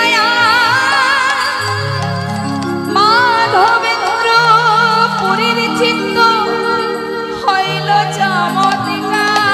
মাধবেন্দ্র পুরীর চিত্ত হইল চমৎকার। এই শিশুটি আমার জন্য দুগ্ধ এনেছে। না না, ও তো বললো একটু পরে আবার আসবে, ওকে আবার আমি দেখতে পাবো। আমার জন্য কষ্ট করে দুধ এনেছে, আমি খেয়ে নিই। সেই ভাণ্ডটা নিয়ে মা সেবা করছে। গোবিন্দ কত খুশি, ভক্ত সেবা করছে। পুরী গোসাই এক ভাণ্ড দুগ্ধ সেবা করার পর এত শান্তি, এত তৃপ্তি, সারাদিনের যে অনাহারে থাকার কষ্ট সব নিবারণ হয়ে গেল। সেই অমৃত সেবা করছে আর বলছে, এমন অমৃত আমি আগে কখনো পাইনি। সেবা করে ভাবছে, যাক, ও তো বললো একটু পরে এসে নিয়ে যাবে, আমি পাত্রটা ধুয়ে রাখি। যমুনার জলে ভালো করে ধুয়ে রেখে দিয়েছে। আর বারবার বাবা ওই পথের দিকে তাকিয়ে আছে। ও যে বলল আসবে, কখন আসবে? গাছতলায় বসে বসে অপেক্ষা করছে। বসে থাকতে থাকতে বিকেলে গড়িয়ে সন্ধে হয়ে গেল, এলো না। দেখতে দেখতে রাত হলো, এলো না। একটু একটু নিদ্রা আসছে চোখে, চোখের পলক বন্ধ হয়ে যাচ্ছে। ভাবছে যদি আমি নিদ্রায় যাই, সেই ফাঁকে যদি বালক এসে ভাণ্ডটা নিয়ে চলে যায়, ওকে তো আমি আর দেখতে পাবো না। আমাকে যেভাবেই হোক জেগে থাকতে হবে। যখনই কিনা রেমুনার উপর দিয়ে আসছে মা পুরী গোসাই, মনে মনে চিন্তা করছে, যাক, যখন এই পথ দিয়ে যাচ্ছি তাহলে একটু গোপীনাথকে প্রণাম করে যাই। এই বলে যেই না ওই রেমুনার গোপীনাথকে প্রণাম করবে বলে মন্দিরে গেছে, হঠাৎ দেখছে মন্দিরের পূজারী তিনি দরজাটা বন্ধ করে দিলেন। সময় তখন সন্ধ্যাবেলা। যেই না বন্ধ করে দিয়েছে, পুরী গোসাই ভাবছে, যা, প্রণাম করতে পারলাম না, বদন দেখতে পেলাম না, মন্দিরের দরজা, কিন্তু সন্ধ্যাবেলায় কেউ মন্দিরের দরজা বন্ধ করে? এই যে, ও পূজারী, এখন কেন মন্দিরের দরজা বন্ধ করলে? পুরী গোসাই পূজারী বলছে, জানো না এখন যে তার ভোগ দিতে হবে? ভোগ? সন্ধ্যাবেলায় আবার কিসের ভোগ? সে কি তাও জানো না? শোনো শোনো, সন্ধ্যায় ভোগ লাগে অমৃত কেলি না। সন্ধ্যায় ভোগ লাগে অমৃত কেলি না। সন্ধ্যায় সন্ধ্যায় ভোগ লাগে অমৃত কেলি না। সন্ধ্যায় ভোগ লাগে পাত্র ভরি অমৃত সমান। দ্বাদশ মৃৎ পাত্র ভরি অমৃত সমান। দ্বাদশ মৃৎ পাত্র, মৃৎ মানে মাটি, দ্বাদশটা মাটির পাত্রে অমৃত ভোগ দিতে হয়। অমৃত মানে ওই ক্ষীর ভোগ। বলি শোনো শোনো, দ্বাদশ মৃৎ পাত্র ভরি অমৃত সমান। দ্বাদশ মৃৎ পাত্র ভরি অমৃত সমান। আর এই যে মৃৎ পাত্র, মাটির পাত্রের যে অমৃত, গোপীনাথের ভোগ বলি প্রসিদ্ধ যাহা। গোপীনাথের ভোগ বলে প্রসিদ্ধ যাহা। গোপীনাথের ভোগ বলি প্রসিদ্ধ যাহা। গোপীনাথের ভোগ বলে প্রসিদ্ধ যাহা। পৃথিবীতে এই যে ভোগ কাহা নাহিয়া। পৃথিবীতে ওইছে ভোগ কাহা নাহি আর। নাই তুলনা, নাই তুলনা, না না নাই তুলনা। নাই তুলনা, পৃথিবীতে এই ভোগের নাই তুলনা। ওই না পৃথিবীতে এই ভোগ নাই তুলনা। কোথাও পাবে না, কোথাও পাবে না, তোমরা কোথাও পাবে না। কোথাও পাবে না। এই অমৃত কেলি ভোগে কোথাও পাবে না। এই অমৃত কেলি ভোগ কোথাও পাবে না। আহা পৃথিবীতে ওইছে ভোগ কাহা নাহিয়া। পৃথিবীতে ওইছে ভোগ কাহা নাহি আর। যেই নাই কথাটা বলেছে মা পূজারী, যে এমন অমৃত ভোগ আর পৃথিবীতে কোথাও পাবে না। এইবার ভোগের পাত্র যখন ওই পুরীগোসার সামনে দিয়ে যাচ্ছে, তখন পুরীগোসাই মনে মনে গন্ধ পেয়েছে মা হালকা, ভাবছে আহা যদি একটু স্বাদ পেতাম, তাহলে বৃন্দাবনে গিয়ে আমি গোপালের জন্য এই ননি মাখন তৈরি করে খাওয়াতাম। এই যে ভেবেছে মনে, ভাবার পরেক্ষণে ভাবছে ছি ছি ছি, এ আমি কি করলাম? আমি তো অযাচক বৃত্তি পালন করেছি। আমি মনে মনে লোভ করলাম, এটা তোমার অপরাধ। আমি লোভ করেছি যে ওই ভোগের স্বাদে যদি পাই গোপালকে রান্না করে খাওয়াবো, কিন্তু এটা তো আমার চাওয়া হয়ে গেল। আমি তো চেয়ে বসলাম, না না এটা ঠিক নয়। আমি যে ব্রত পালন করি সেই ব্রত ভঙ্গ হয়ে যাচ্ছে। আমার ভিতরে লালসা জন্মেছে, আমি আর থাকবো না, আমার আর দরকার নেই। মন্দির ত্যাগ করে ওই রেমুনার শেষ প্রান্তে গিয়ে একটা বাজার, রাত্রেবেলা বাজার ফাঁকা জায়গার মধ্যে একটা গাছের তলায় বসে আছে। মন্দিরে আর থাকবে না, কেন? ওই মন্দিরে থাকলে যদি আমার মনে আরও ইচ্ছা জাগে, আরও লোভ জাগে, এটা তো অপরাধ। তাই ওই দূরে গিয়ে বসে আছে মা। হ্যাঁ, আর এদিকে কি হয়েছে? এই যে মনে মনে ভক্ত আশা করেছে, অন্তরে গোপীনাথ জানতে পেরেছে মা। পূজারী ভোগ নিবেদন করে প্রতিদিন 12টা পাত্রে করে অমৃত দেয়, মানে ওই ক্ষীর দেয়, আবার গুনে গুনে 12টা বের করে নিয়ে আসে। কিন্তু আজ প্রভুর কি লীলা, গুনে গুনে 12টা পাত্রে ক্ষীর দিয়েছে, আর বের করার সময় আর গোনা হয়নি। যা যা প্রসাদ বের করে সবাইকে বিতরণ করে দিয়েছে, কিন্তু তার মধ্যে প্রভু কি করেছে, একটা ক্ষীরের পাত্র ওই ভক্তের জন্য লুকিয়ে রেখেছে। পূজারী ভগবানকে সেবা দিয়ে শয়নে দিয়ে ঘুমিয়ে পড়েছে। মধ্যরাত স্বপ্ন দেখাচ্ছেন গোপীনাথ। কি স্বপ্ন দেখাচ্ছে? উঠো হে পূজারী, দ্বার করবি মোচন, ক্ষীর এক লুকাইছি ওই সন্ন্যাসীর কারণ। উঠো হে পূজারী, দ্বার করো বিমোচন, ক্ষীর এক লুকাইছি সন্ন্যাসীর কারণ। সন্ন্যাসীর জন্য আমি একটা ক্ষীর লুকিয়ে রেখেছি। এক্ষুনি মাথায় করে ওই রেমুনার শেষ প্রান্তে এক বড় হাটের মাঝখানে বৃক্ষের তলায় আমার ভক্ত বসে বসে আমার নাম করছে, তার কাছে দিয়ে এসো। পূজারী ঘুম থেকে উঠে স্নান করে যেই না মা মন্দিরের দরজা খুলেছে, যখনই প্রভুর অঙ্গে যে ওড়নাটা আছে, বস্ত্রটা যেই না সরিয়েছে, দেখছে তার পিছনে একবার লক্ষ্মীর লোক। পূজারী চরণ ধরে কাঁদছে, দয়াময় সে কেমন ভক্ত যার জন্য তুমি ক্ষীর চুরি করে রেখেছো। সেই ক্ষীরের পাত্রটি মাথায় করে নিয়ে ছুটতে ছুটতে যাচ্ছে।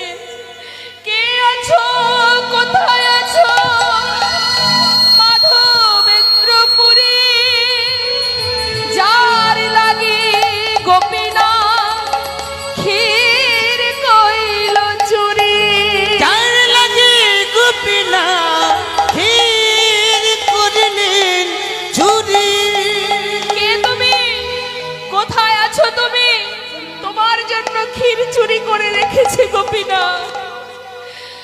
গোসাই ধ্যানে ছিলেন, নাম করতে করতে হঠাৎ চিৎকার শুনে বললেন, আমি মাধবেন্দ্র পুরী বসি এইখানে।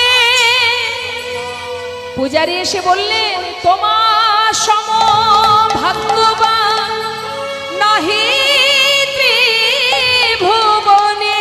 তোমার সৌভাগ্যবান নাহি ত্রিভুবনে। যেই না ক্ষীরের পাত্রটা হাতে দিয়েছে মা, পুরী গোসাই মনে মনে ভাবছে, প্রভু তুমি আমার জন্য চুরি করেছো। বাবা, এই জগতে কেউ যদি একটা ভালো কাজ করে, 5 জন ব্যক্তি যদি তার বাহবা দেয়, তার মনে আনন্দ হয় না মা? গর্ববোধ হয় না? যদি কেউ কারোর প্রশংসা করে, দেখবেন সে মনে মনে ভাবে যে আমাকে যদি আরেকটু প্রশংসা করত। আমরা সবাই প্রশংসা ভালোবাসি, করুক, কেউ আমাকে ভালো বলুক, কেউ আমাকে বাবা বলুক, বা কেউ আমাকে মাথায় করে রাখুক, প্রশংসা ভালোবাসি আমরা। আর পুরী গোসাইয়ের হাতে যখন ক্ষীরের পাত্র দিয়েছে, তিনি লজ্জায় মাথা নিচু করে আছে। ছি ছি ছি, এটা যদি কোনো ব্যক্তি জানতে পারে, তারা এসে তো আমাকে সবাই প্রশংসা করবে যে তুমি এত বড় ভক্ত, সবাই আমাকে মাথায় করে রাখবে। কিন্তু তার কারণে যদি আমার ভিতরে অহংকার এসে যায়, কতটা দীনতা! দেরি না করে ওই রাত্রের অন্ধকার থাকতে থাকতে তিনি ওই যে ভাণ্ডটা দিয়েছে মা, পুরোটা কিন্তু খায়নি বাবা। তার মনের বাসনা কি ছিল? একটুখানি স্বাদ যদি পাই, আমি এই ক্ষীর আমার গোপালকে খাওয়াবো। তাই পাওয়া মাত্রই যে সব খেয়ে নেবে তা নয়, একটুখানি নিজের জিহবায় দিয়েছে, 1 ফোঁটা জিহবায় দিয়ে তার স্বাদ পেল। আর বাকি ক্ষীর পুরী গোসাই সারা গায়ে মাখতে শুরু করলেন, সারা অঙ্গে মাখছে আর বলছে, বলো এমন কৃষ্ণ প্রেম আমার, ওগো দয়াময়, কবে বা হবে। বলো এমন কৃষ্ণ প্রেম আমার, ওগো দয়াময়, কবে বা হবে। কবে করুণা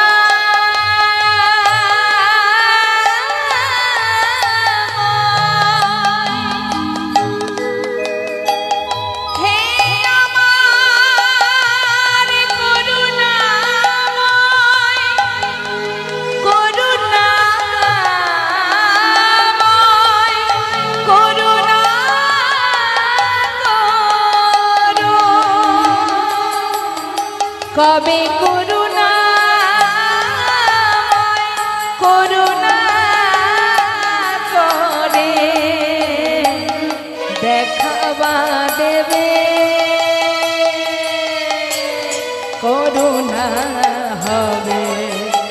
বলো এমন কৃষ্ণ প্রেম আমার, ওগো দয়াময়, কবে বা হবে। বলো এমন কৃষ্ণ প্রেম আমার, ওগো দয়াময়, কবে বা হবে। বলো এমন কৃষ্ণ, এমন কৃষ্ণ, এমন কৃষ্ণ, বলো এমন কৃষ্ণ, এমন কৃষ্ণ প্রেম আমার, কবে বা হবে।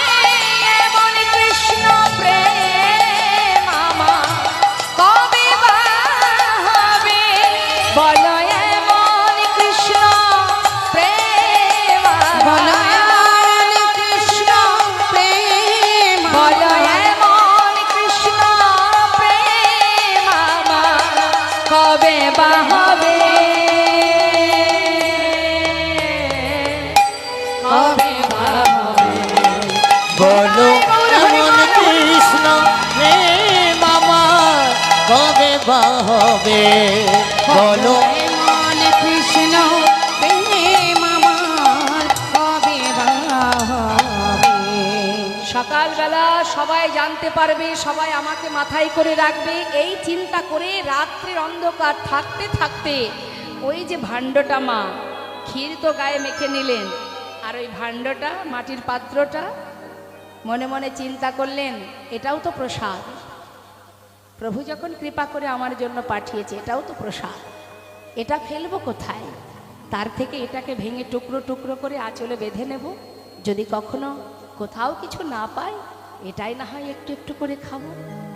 এই ভেবে মাটির পাত্রটা ভেঙে নিজের বস্ত্রের মধ্যে বেঁধে নিয়েছেন, চলতে পথে খাওয়া যাবে, সেবা করবে সেটাই।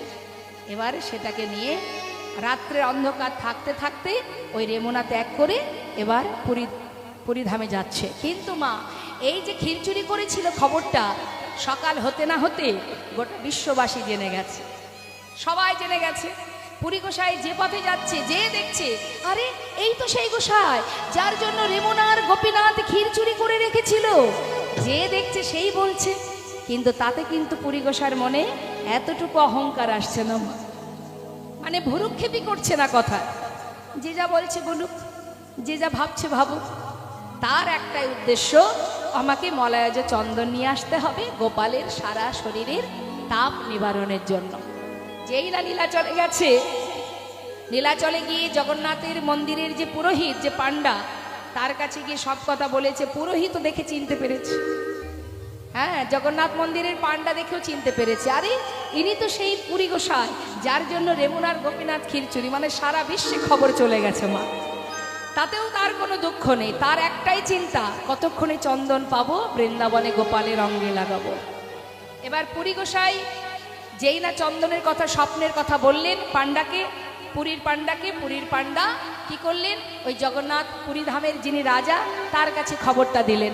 তিনি কি করলেন, তিনিও তো জানেন এই পুরী গোসাইয়ের ব্যাপারটা, তিনি কি করেছেন অনেক মলয়জ চন্দন আর কর্পূর অনেক অনেক করে দিয়ে দিলেন। কিন্তু মাধবেন্দ্র পুরী তো আর বয়ে নিয়ে যেতে পারবে না, তার বয়স হয়েছে, তেমন আর শরীরে জোর নেই, তাই দুজন ব্যক্তি বাহককে দিয়েছে যে তোমরা পুরী গোসাইকে সাথে করে বৃন্দাবনে যাবে আর সব কিছু বয়ে নিয়ে যাবে, তোমরা কিন্তু দেখবে তার যেন কোনো কষ্ট না হয়।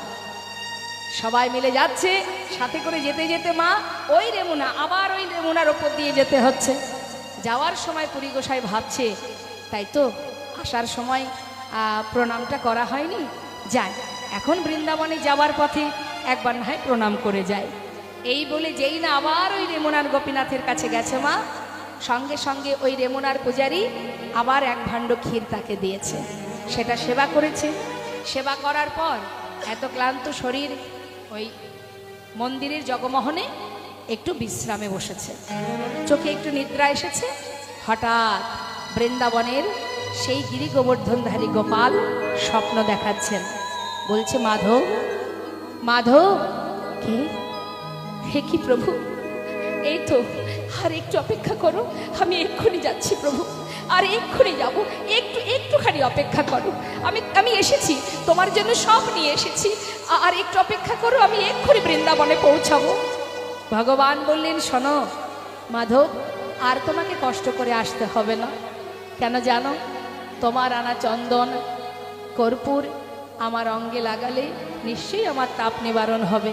কিন্তু জানো মাধব, তোমার হৃদয়ে আমার যে ভক্তি, আমার প্রতি যে ভালোবাসা, তোমার ওই শুদ্ধ প্রেমে, শুদ্ধ ভক্তিতে আমার অঙ্গের সমস্ত জ্বালা দূরীভূত হয়ে গেছে মাধব, আর তোমাকে আসতে হবে না, বয়স হয়েছে তোমার। প্রভু কৃপা করে বললেন মাধব তুমি ওখানেই থাকো, আর এই চন্দন তুমি গোপীনাথের অঙ্গে মাখো, গোপীনাথের অঙ্গে মাখালে আমার জ্বালা নিবারণ হবে। না না, এটা কি করে হয়, এখানে তো তুমি গোপীনাথ আর সেখানে তুমি গোপাল। না না প্রভু, আমি এক্ষুনি আসছি, তুমি একটু আর কয়েকটা দিন অপেক্ষা করো। মাধব, আমাতে আর গোপীনাথে একই অঙ্গ হয়, গোপীনাথের চন্দন দিলে যেন আমার তাপ ক্ষয়। গোপীনাথের চন্দন দিলে যেন আমার তাপ ক্ষয়। তোমার ভক্তি চন্দনে আমি শীতল হয়েছি, আর এই চন্দন আমার লাগবে না, এই চন্দন তুমি গোপীনাথের অঙ্গে মাখাও, ওখানেই তুমি বিরাজ করো। সঙ্গে সঙ্গে পূজারীকে সব কথা বলার পর পূজারী এলাকার সমস্ত ভক্তকে ডেকে এবার চন্দন যাত্রা শুরু হয়ে গেল মা। পর পর 21 দিন ধরে ওই গোপীনাথের অঙ্গে যতদিন চন্দন ছিল ততদিন গোপীনাথের অঙ্গে সেই চন্দন লেপন করেছে। প্রতিদিন চন্দন লাগাতেন আর সমস্ত ভক্তরা গাইতেন, নব দুর্বাদল ঘন শ্যাম, নব দুর্বাদল ঘন শ্যাম, নব দুর্বদন ঘন শ্যাম, নব দুর্বদন ঘন শ্যাম, নব দুর্বাদল ঘন শ্যাম, ঘন শ্যাম, দুর্বাদল ঘন শ্যাম, নব দুর্বাদল ঘন শ্যাম, নব দুর্বদন ঘন শ্যাম, ঘন শ্যাম, দুর্বদন ঘন শ্যাম, নব দুর্বদন ঘন শ্যাম, নব দুর্বদন ঘন শ্যাম। হে রাধাকান্ত কমল প্রশান্ত, হে রাধাকান্ত শ্যামল প্রশান্ত, হে রাধাকান্ত কমল প্রশান্ত, হে রাধাকান্ত কমল প্রশান্ত, তুমি প্রভু নিদারে হৃদয়, নব দুর্বাদল ঘন শ্যাম, নব দুর্বাদন ঘন শ্যাম, নব দুর্বাদন ঘন শ্যাম, ঘন শ্যাম, দুর্বাদন ঘন শ্যাম, নব দুর্বাদন ঘন শ্যাম, নব দুর্বাদন ঘন শ্যাম।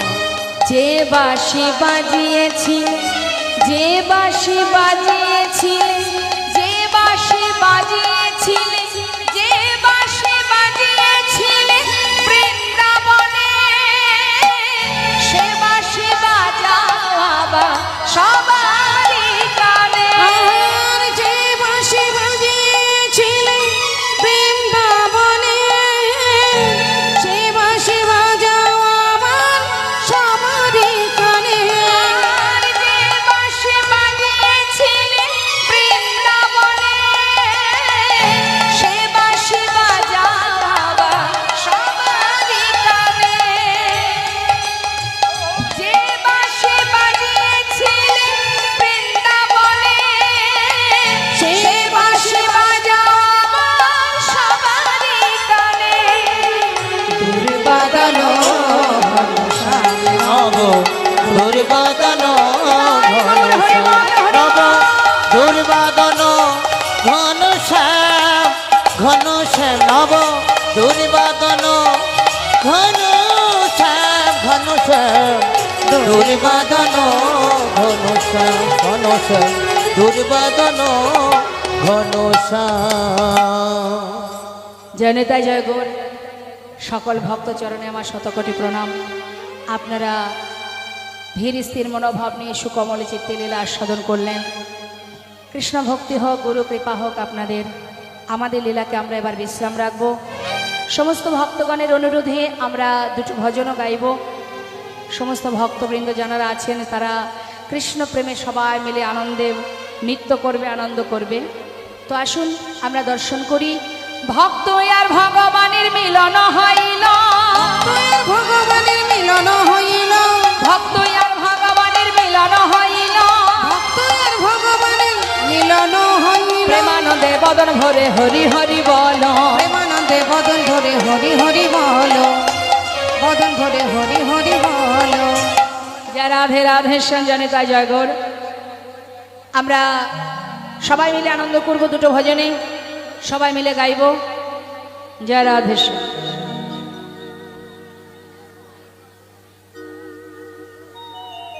আহা বৃন্দাবনের পথে পথে গাইব রাধে রাধে না।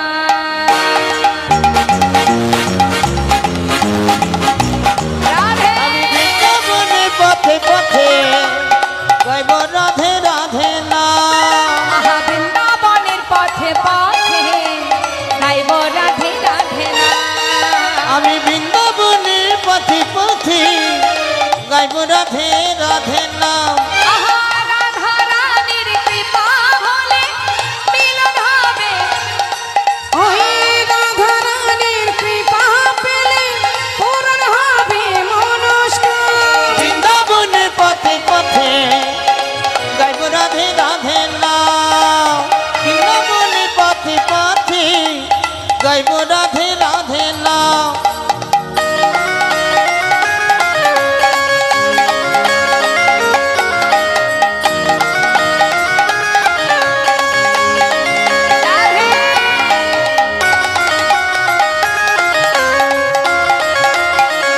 রাধে রাধে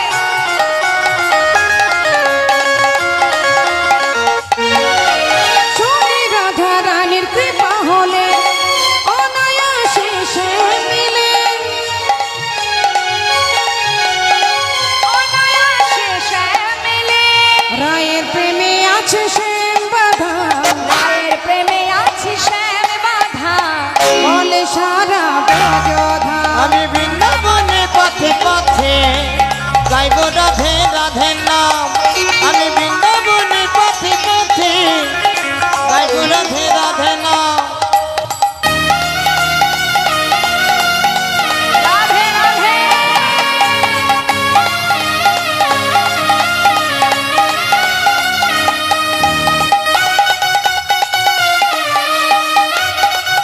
দুহাত তুলে রাধে রাধে।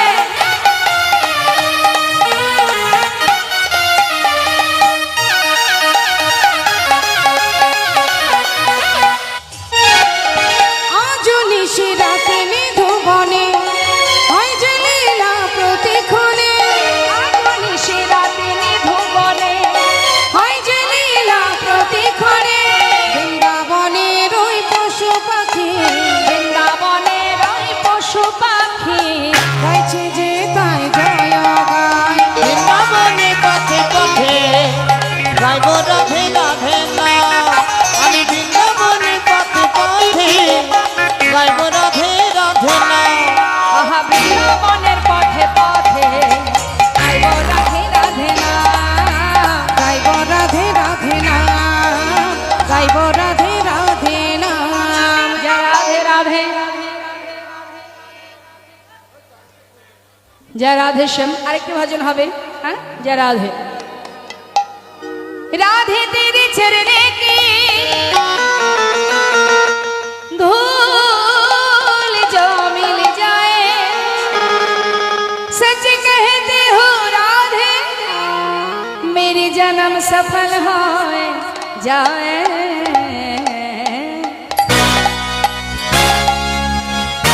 प्रेम से बोलिए राधा रानी की।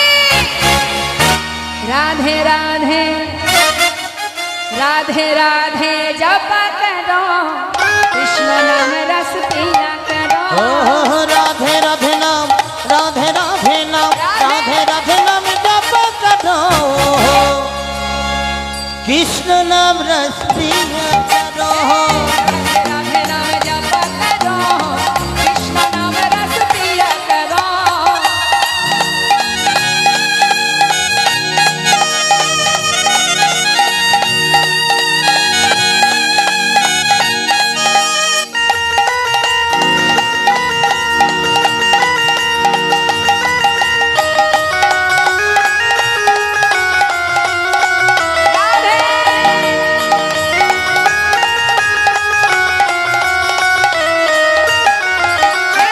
राधा रानी है महारानी, महिमा उनकी सब जग जाने। वही नयन की सब जग जाने, वही नयन की सब जग जाने।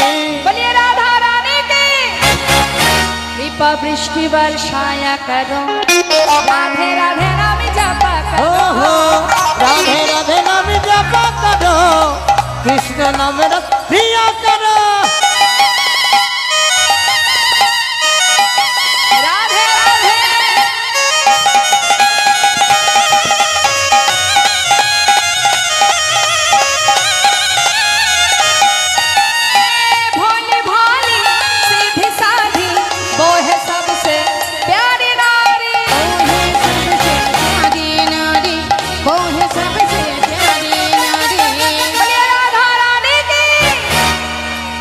चरण में शीश झुकाया करो, राधे राधे नाम जप करो। ओहो राधे राधे नाम जप करो, कृष्ण नाम रखिया करो।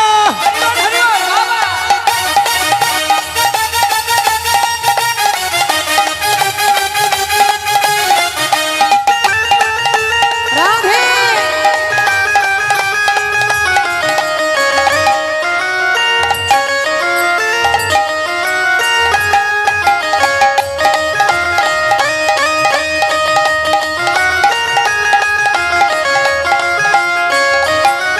हे राधे दीदी तुमको शक्ति मिलेंगे, तुमको कृष्ण का भक्ति। मिलेंगी तुमको कृष्ण की भक्ति। हाय मिलेंगे तुमको कृष्ण का भक्ति। प्रेम से बोलिए राधा रानी की। आगे जोरे हो, बोलिए राधा रानी की। चरण में प्रीति किया करो, राधे राधे नाम जपा हे करो। हे राधे राधे नाम जप करो, कृष्ण नाम रखिया करो। राधे राधे, हे राधे राधे जप चले आएंगे बिहारी। राधे राधे जप चले आएंगे बिहारी, आएंगे बिहारी चले आएंगे बिहारी। आएंगे बिहारी चले आएंगे बिहारी। राधे राधे, राधे राधे जप चले आएंगे बिहारी। राधे राधे जप चले आएंगे बिहारी। हो एक बार राधा कहो मिलेंगे मुरारी, एक बार राधा कहो मिले हैं मुरारी, इनकी बारी राधा कहो मिली है मुरारी। एक बार राधा को मिले हैं मुरारी। राधे राधे राधे राधे राधे राधे नाम जपा करो, कृष्ण नाम रख दिया करो। कृष्ण नाम रस पिया करो, हाय कृष्ण नाम रख दिया करो। कृष्ण नाम रस पिया हाय करो। कृष्ण नाम रख दिया करो। সবাই মিলে দু হাত তুলে जय राधे जय राधे।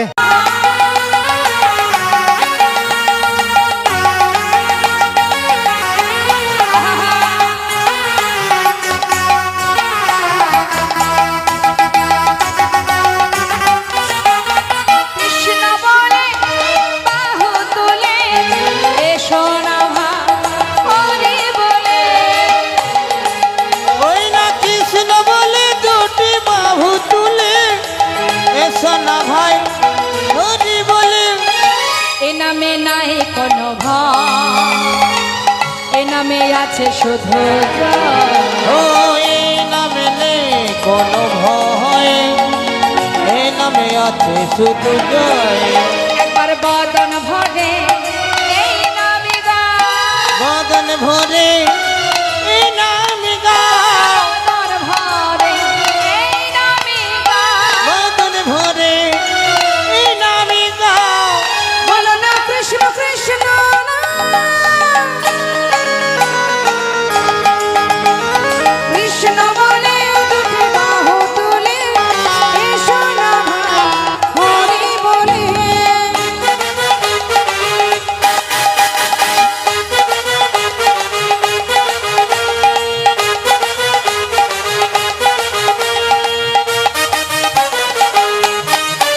রাধে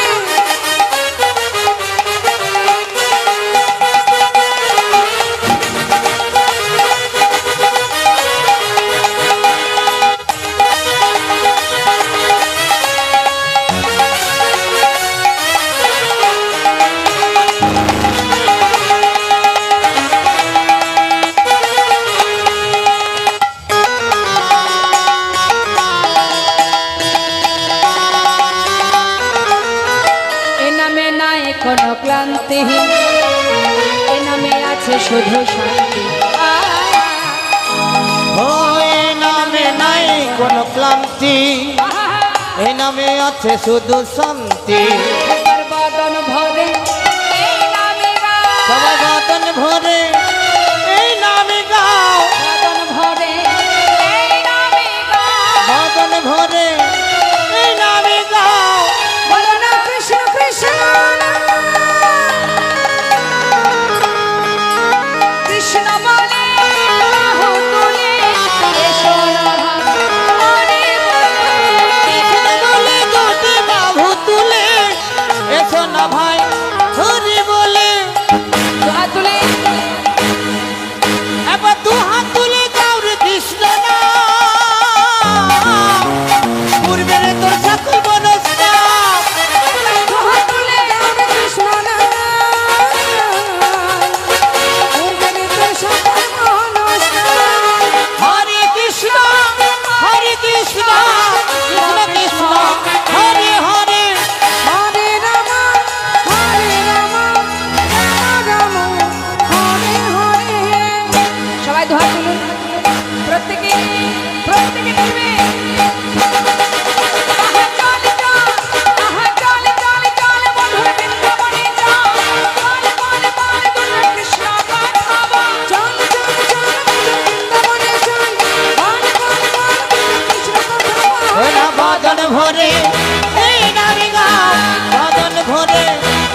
वंशा कल्पतरुवश्च कृपा सिंधु पतितानां पावनेभ्यो वैष्णवेभ्यो नमो नमः।